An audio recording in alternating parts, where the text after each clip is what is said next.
এখানে একটা কর্মসংস্থানের দরকার। গরিবের দিকে যেন লক্ষ্য রাখে। শিক্ষা ব্যবস্থা প্রথমত একটু ভালো হোক, দেশটা ভালো থাকুক। গরিব মানুষের জন্য একটু তাকায়। দেশ শান্তি মতো চললেই আমরা খুশি। পার্টির যে একটা বদলাম ছিল সেটা অনেকটাই পরিবর্তন করে ফেলেছে। আল্লাহ যেন সবাইকে ভালো রাখুক।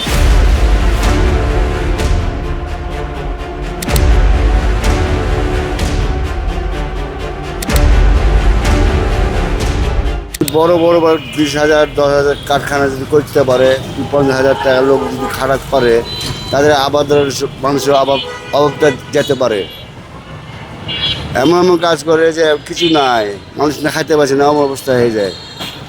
যাক, তার যে আমার যে প্রেসিডেন্ট হয়েছে খুব ভালো হয়েছে, কিন্তু এমন না যে গরিব মানুষের জন্য একটু তাকায়। খুব মানুষের যদি তাকাতে পারে তাহলে মনে হয় দেশের অবস্থা খুব ভালো থাকতে আসবে। আমাদের এই দেশ সুস্থভাবে জানি চলে, আর চাঁদাবাজি মুক্ত জানি হয়, কর্মসমর্থন নাই। তারেক রহমানের কাছে চাওয়া তো আমি সরাসরি পৌঁছাতে পারবো না। এই জন্য আমাদের এই রাজশাহী শহরের যিনি এমপি মিজানুর রহমান মিনু, ওনার কাছে আমার একটাই চাওয়া যে রাজশাহী শহরে সব কিছুই আছে শান্তির জায়গায়, এখানে একটা কর্মসংস্থানের দরকার, যাতে করে এই শহরে এত অটো রিক্সা এগুলো কিন্তু প্রত্যেকটা ড্রাইভারই আপনার কোনো কাজ না পাওয়ার কারণে শুধুমাত্র সেসব চালাই বেড়াচ্ছে, যে কারণে আসলে তাদেরও সংসার খরচ উঠছে না, এদিকে দোকানদার একটা জ্যামেরও সৃষ্টি হচ্ছে। সুতরাং যদি একটা কোনো কর্মসংস্থান হয় তাহলে আমরা এসব বাদ দিয়ে একটা কর্মসংস্থানে ঢুকতে পারি। বাংলাদেশে যারা সুন্দরভাবে সে দেশ পরিচালনা করে এবং জনগণ যারা আছে তাদের সকল চাহিদা যেন পূরণ করতে পারে, সে হচ্ছে আমার প্রত্যাশা। আর হচ্ছে আমাদের যারা বাংলাদেশে গরিব যারা আছে তার কাছে আবেদন, যারা গরিবের দিকে যেন লক্ষ্য রাখে।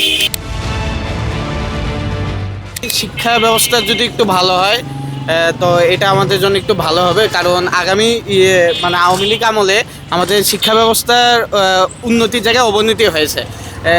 আগেকার প্রধানমন্ত্রী শিক্ষা মানে পাশের হার বাড়ানোর চক্করে আমাদের হচ্ছে সবাইকে A+ দিয়ে দিছে, তো ওই জন্যে মনে করেন শিক্ষার হার কমে গেছে। তো আমি চাচ্ছি আমাদের শিক্ষা ব্যবস্থা প্রথমত একটু ভালো হোক, আর দ্বিতীয়ত প্রধানমন্ত্রীর কাছে যে চাওয়া ওইটা হচ্ছে দলটা শুধু একটু কুশে থাকে, যদি মবিং না হয়, চাঁদাবাজি না হয়, এগুলো না হলে অনেক ভালো লাগবে।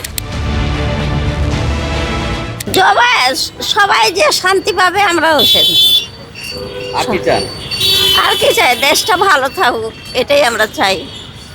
শান্তিতে থাকুক, সুস্থ থাকুক, এটাই, আর কিছু না বাবা। তো আমাদের দেশ সবাই জনগণ আমরা সবাই সুখে শান্তি থাকতে চাই, নির্জন যাত কোনো গ্যাঞ্জাম না হয়, বিরোধী দল সমস্যা নিয়ে কথা বলুক, হয়তো মনে কর গণ্ডগোল না হয়, এগুলোই আমরা চাই, একটু শান্তি।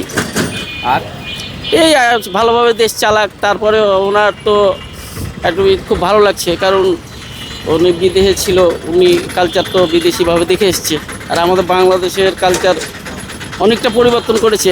আশা করি সামনে আরও পরিবর্তন করতে পারবে। এটা সবচেয়ে বড় পাওয়া যে ওনার পরিচালনা বা পার্টির যে একটা বদলাম ছিল সেটা অনেকটাই পরিবর্তন করে ফেলেছে। তিনি দেশের উন্নয়ন, দারিদ্র করতে চেয়েছে, সেখানে যাতে সে সুস্থভাবে শান্তশিষ্টভাবে করতে পারে, দেশটাকে আগিয়ে নিয়ে যেতে পারে, এটাই আমাদের চাওয়া। এর থেকে আর বেশি কিছু চাওয়া নেই। দেশ শান্তি মতো চললেই আমরা খুশি।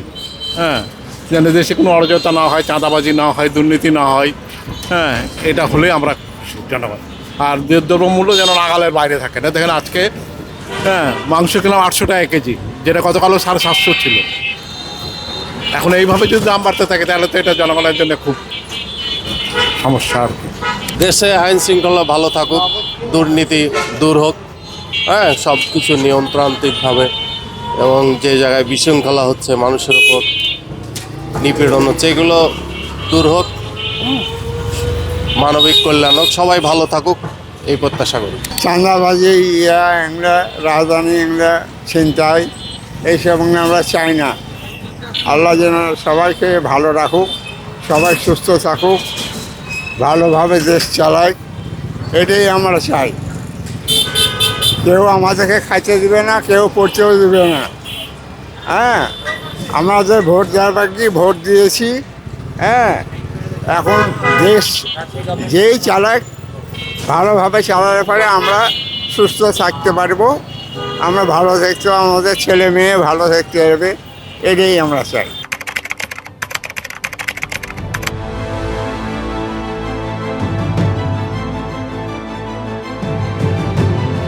ফলো করুন সংবাদ প্রতিদিন ডিজিটাল।